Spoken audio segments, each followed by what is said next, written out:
So ayan guys, magandang hapon no. Andito ito ngayon sa Hong Kong.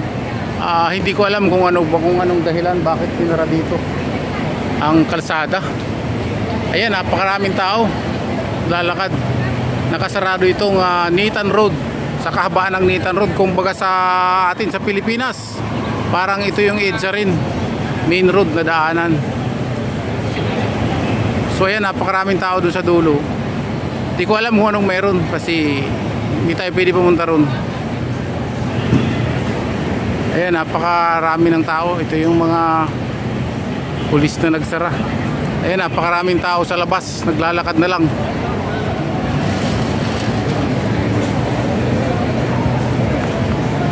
Mahaba-haba tong kalsada na to. O ngayon, sarado. Ayan yung mga tao naglalakad.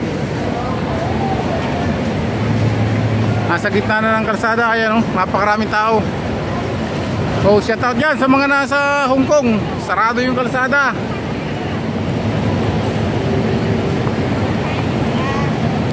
Ito sarado rin. MTR lang ang gumagana ngayon.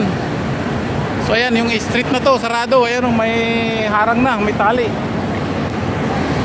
So ayan, grabe. Maraming tao.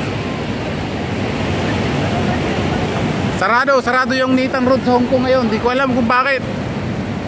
May ano yata dito, may malaking kaguluhan.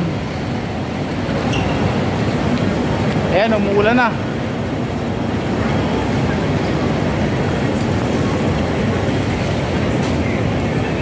So ayan, pati tuloy tayo. Wala, naglakad na rin. Dahil, nauso na ang lakad eh.